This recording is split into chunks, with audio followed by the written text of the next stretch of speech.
Evil Squid Comics podcast. We are part of the Collector's Maze Network. Don. Scott. And Drew. All right. DC, The New Frontier. I read the Compact Comics edition. Which edition did you read? The Absolute. Oh, nice. So we went from smallest to the biggest. To this. Nice. I didn't bring Is the Absolute like 11 by 17 type thing, or it's not quite that big. Okay. I don't think the Absolutes are 11 by I don't think 17. they're quite that big, but they're pretty damn big. They're pretty big. You've seen them. You've seen brought them. them. Well, but sometimes their Absolutes are of different sizes. they're all the same. They're all the same. Are they the same? Different thicknesses. Yeah. Okay. Because I thought there was one that when I tried to measure out wouldn't fit in my calyx, I thought, but maybe I screwed up there. I don't know. Oh, okay. Because I have an Absolute. They're smaller than an artist edition. And it fits just fine in my calyx, and it stands in about 13 inches tall, I think. An artist edition is 11 by 17. That Planet Death that I brought last time, that's 11 by 17. Mm-hmm. So an Absolute is not that. I knew most of them weren't that big, I don't mean absolutes. but Okay. I didn't know that all of them were the exact same size. I thought they sometimes varied, but that's cool to know. All I can think is how I'm going to have to edit this out. Gotcha. Okay, so how many is it like 400 pages? It does not have pages on the It compact doesn't have edition. pages. Okay, but so they were mine clocked into about 400. 6 issues. It was each 6 one. issues, and it was like 400 pages total. Yeah. So how many? What is that like? 90? Probably like 80? 60 per thing. It must have been. See, I've never owned it. 64 in, like, times individual. 60 is about, and I think they added a little bit extra for the Absolute, like you did some extra. Oh, I rows. know, but I'm talking about like just the actual page numbers of the story. Yeah. Was around 400. Yeah. 6 times 64 is about 400. 360. 380 something. Man, I've never owned it in an individual issue. So. I haven't either. All right, so what did you think? I really liked it. What did you like about it? So, I love the art. The art is good. obviously. I obviously give the art props. The art I is like amazing. Darwyn Cooke. Stuff is good. Simple but cartoony. He's got that Bruce Timm thing going on. Yes. Really? Yeah. I just like the feel of it. Like I like the way the characters look. Okay. Like Superman, Art Batman, again. Wonder Yeah. Woman. No, but I mean the design of the characters. The But art. yes, I guess the art, but the design of the characters.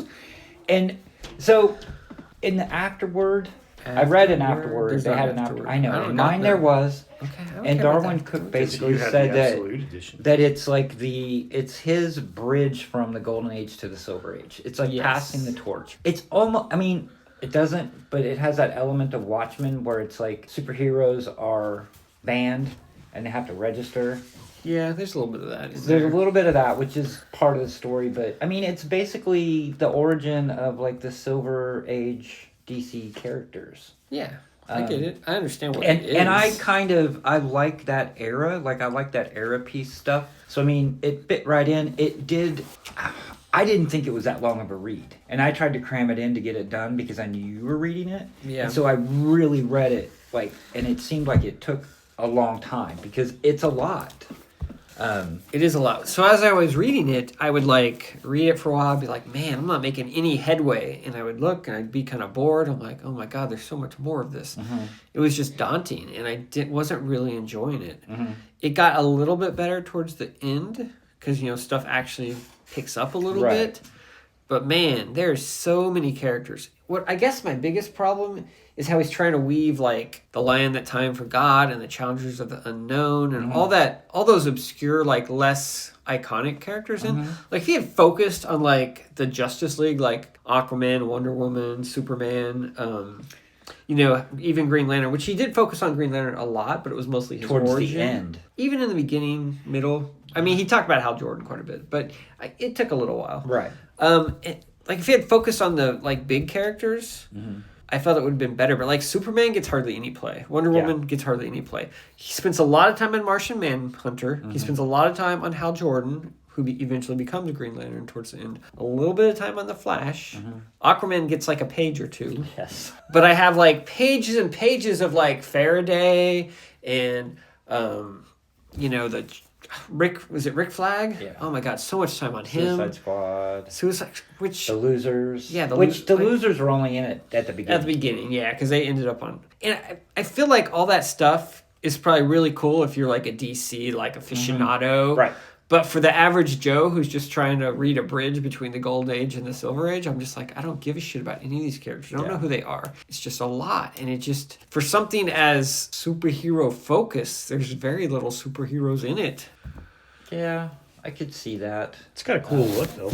It does. The art's great. I like Darwyn Cooke. I think even more than the art, kind of like the time that some of it's set in and how it captures that, I think, pretty well. Just looking That's through what I was the saying. That's illustration. what I like. I think You know. But that's the art. I mean, we can talk semantics. I understand. Well, that's true. Well, but I think of art the as design. in a style, but there is Yeah. a certain aesthetic design that they're looking for in here, being time and whatever else, and backgrounds that I think are interesting. You know, that Batman. There's hardly any Batman.